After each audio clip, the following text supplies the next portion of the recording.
안녕하세요. 주식경제의 유토피아, 주토피아에 오신 것을 환영합니다.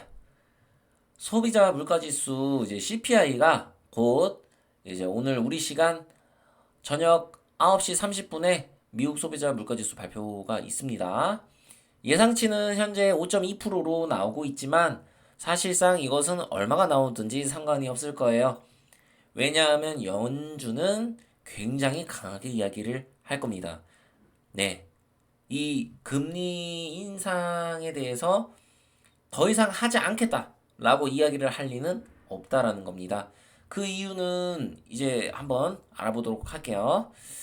자, 일단은 IMF는 경착륙을 경고하는데 옐런은 이제 경제 전망이 꽤 밝다라고 이야기를 합니다. 자, 옐런 재무부 장관에 대한 이야기는 그 전에 이제 영상들에서도 했지만 옐런 재무부 장관이 이런 얘기를 합니다. 옐런 재무장관, 나는 세계 경제에 대해서 부정론을 과장해서 표현하진 않을 거다. 세계 경제가 작년 가을보다 더 나은 상황이라고 밝혔다. 기본적인 그림은 거의 변하지 않았다. 식품과 에너지 같은 상품의 가격이 안정됐고 공급망 압박이 계속 완화하고 있으며 글로벌 성장 전망은 지난 가을보다 여전히 높게 유지되고 있다라고 이야기를 합니다. 근데 러시안 러시아산 원유 가격 상한제 등의 조치가 이러한 진전을 가져왔다라고 이제 평가를 합니다. 그러니까 자기들이 한 정책이 잘 통하고 있고 뭐 아무튼 되게 좋다. 지금 미국의 노동시장 여전히 강세 보이고 있고 실업률은 최저에 가깝다 이런 이야기를 갑자기 합니다. 어. 근데 왜 이런 낙관론을 갑자기 이야기를 했을까? IMF는 되게 안 좋게 생각을 하는데 옐런 재무의장이 재무장관이 에? 이것은요. 오늘 이제 있을 그 발표 이후에 할 이야기가 굉장히 강하게 이야기를 할 것이라는 것을 알려주는 거예요. 자, 왜 그러냐면 미국의 노동시장은 여전히 강세를 보이고 실업률은 역사상 최저에 가깝다. 이게 좋은 겁니까? 여러분들은 이제 아시겠지만 이건 좋은 게 아니에요. 실업률이 높아져야 됩니다. 안타깝지만 지금 이 스태그플레이션을 막기 위해서 스태그플레이션이 오면 그것은 재앙이 닥칠 수 있기 때문에 그 부분을 막기 위해서 반드시 이 실업률을 높여야 한단 말이에요. 근데 실업률이 낮으니까 여전히 강세를 보이고 있고 이게 우리 미국은 최강이다. 이걸 얘기하고 있는 거잖아요. 예. 그러니까 옐런 재무부 장관이 모를 리가 없다는 거예요. 모를 리가 없는데 이런 얘기를 하는 겁니다. 지금 달래기 위해서. 그 이후에 굉장히 큰 충격을 줄 거기 때문에 그것을 조금 시장에 먼저 충격을 줘버리면 안 되니까 이런 식으로 이야기를 하는 거예요. 자, 그래서 한국 한번 볼게요. 한국은 금리를 어제 동결을 했죠. 연 3.5%. 자, 이렇게 될 경우에 CPI 발표 이후에 분명히 금리 인상을 하겠다라고 미국이 이야기를 할 가능성이 높은데 금리 격차는 더 벌어지게 됩니다. 그렇죠?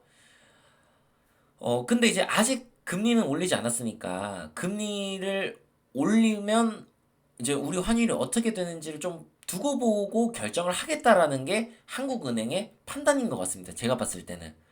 근데 이것은 제 개인적인 생각으로는 굉장히 어, 악, 좀 악수를 뒀다고 생각하고요. 왜냐하면 돈은 먼저 움직이거든요. 이렇게 해갖고 금리 차가 딱 벌어지면 그때 움직이는 게 아니라 벌어질 것 같은데 이거 조금 이건 좀 너무 벌어지는 것 같다라고 전망만 나와도 벌써 환율은 먼저 움직이게 돼 있어요. 그러니까 지금 경제 전문가들이 대부분 환율이 안정화될 거라고 이야기를 합니다. 한국의 환율이 진짜 실제로 그래요. 근데 제가 봤을 때는 이제 절대 그렇지가 않다는 거죠. 예. 그러면 일단 그 이유들에 대해서 차트를 보고 제가 말씀을 드릴게요. 자, 일단은 원유 차트부터 볼 건데요. WTI유 국제 유가 차트입니다. 일단 주봉상으로 보면요. 굉장히 힘이 강해요. 저번에 제가 말씀드렸지만 이 부분에서 지지를 받고 있었어요. 갭을 띄우고. 근데 이 갭을 메우지 않고 지금 위로 상방 돌파를 하기 위해서 준비를 하고 있어요. 에너지가 생각보다 강합니다. 그렇기 때문에 국제 유가는 계속 상승세를 보일 수밖에 없어요. 예, 추세가 전환을 이미 했기 때문에 아시겠지만 이제 사우디하고 미국과의 그런 관계나 지금 사우디의 행보를 제가 이야기한 영상이 있습니다. 그거 보시고 참고하시면 될 것 같고요. 결국 제가 미리 말씀드렸지만 국제 유가가 이제 어, 상승의 그 압박을 받기 때문에 예를 들어서 그렇다면 이제 원래 교과서적으로라면 달러가 약세를 보여야 되지 않겠습니까? 그럼 이제 이런 생각을 한다고요. 달러 약세 보이니까 달러는 내려가겠네, 가치는? 그러면 우리 환율도 안정되는 거 아니야? 뭐 이렇게 생각하겠지만 지금의 상황은 교과서적으로 그렇게 판단할 수 있는 상황이 아니에요. 그렇게 교과서적으로 배운 걸로 그렇게 하면 지금의 상황을 분석할 수가 없습니다. 경제를 분석하고 주식을 분석하는 거는 그렇게 하는 게 아니거든요. 예, 되게 유기체거든요, 경제는. 근데 그것을 교과서적으로 분석하려고 하면 그거는 잘못된 분석을 할 수 있다라고 저는 생각합니다. 유가는 상승을 하겠지만 이 달러의 가치를 하락을 미국 입장에서는 용인할 수가 없어요. 지금 상황이 달러의 패권을 잃어버릴 수도 있는 그런 위기가 있는 상황에서 그런 결정을 하지 않을 겁니다.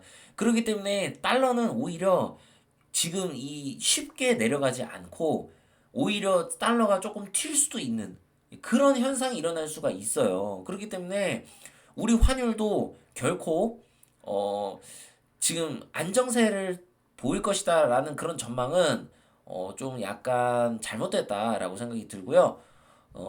시기상조다라고 이야기하고 싶어요. 환율 차트를 보면요. 지금 보시면 알겠지만 양봉이 주봉상에 계속 보여주고 있습니다. 지금 잠깐 눌렸다가 제가 저번에 영상에 밑꼬리를 단 캔들이 나오고 음봉이 나왔는데 그것을 먹는 양봉, 밑꼬리를 달고 이것은 상승 추세를 전환했다라고 말씀을 드렸는데 지금 단기간 유가가 아니라 환율이 오르고 있습니다. 환율이 곧 튈 것 같죠? 그죠? 이것은 차트를 보시는 분들은 알겠지만 환율이 튈 수 있어요. 그래서 이게 환율이 만약에 튈 경우에 한국 증시는 조정을 받을 수 있다라고 저는 말씀드리고 싶습니다. 결국에 CPI 지수가 어떻게 나오든 그것은 중요하지 않아요. 왜냐면 옐런 재무부 장관이 이렇게 얘기한 거를 들어보면 CPI 지수는 분명히 좋게 나올 겁니다. 그러니까 이렇게 얘기했을 거예요. 하지만 CPI 지수와 반대로 아직 인플레는 2%가 오지 않았습니다. 아직도 멀었어요. 근데 국제 유가가 지금 앞으로의 인플레를 압박할 수 있는 이 상황에서 연준이 갑자기 긍정적인 얘기를 하고 더 이상 안 올리겠다고 얘기한다? 그럴 리는 없습니다. 아마 다 조지겠다고 이야기할 겁니다. 그래서 이 증시에 좀 큰 변동성이 있을 가능성이 높기 때문에 4월에는 투자를 조심하셔라 라고 저는 말씀을 드린 거고요.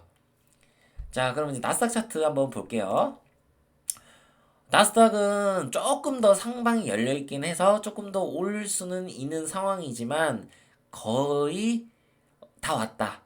조정을 받을 가능성이 높습니다. 상방은 뭐 예를 들어서 뭐이 부분 같은 경우 되게 강력한 저항대거든요. 이 부분이.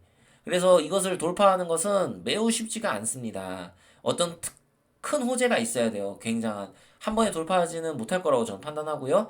일단 지금 요걸로 봤을 때는 추세가 하방으로 전환될 가능성을 배제할 수가 없어요. 예. 왜냐면 여기서 지금 약간 밑꼬리 단 음봉에 약간 그런 도찌라고 해야 될까요? 약간 고절 그런 정도 느낌의 캔들이 나왔어요. 도찌는 아니지만. 그래서 추세가 하방으로 전환이 될 가능성도 배제할 수가 없는 상황입니다. 일단은 CPI 지수가 얼마나 좋게 나오는가 이것을 좀 봐야지 알아요. 사실 CPI 지수가 나오고 나서 제가 이 영상을 찍어야 되는데 뭐 나오기 전에도 이 영상을 찍었다는 이유는 그만큼 자신이 있다는 얘기죠. 물론 뭐 몇 가지는 틀릴 수가 있겠지만 결국에 연준은 굉장히 강하게 얘기할 가능성이 높다라고 저는 결론을 내리고 싶습니다.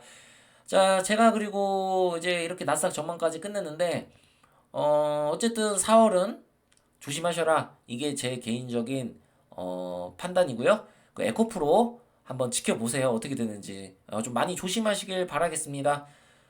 구독과 좋아요, 알림 설정 부탁드리고요. CPI 지수 발표가 나고 나서 제가 다시 한번 분석 영상 올리도록 할게요. 영상 시청해주셔서 너무 감사드려요.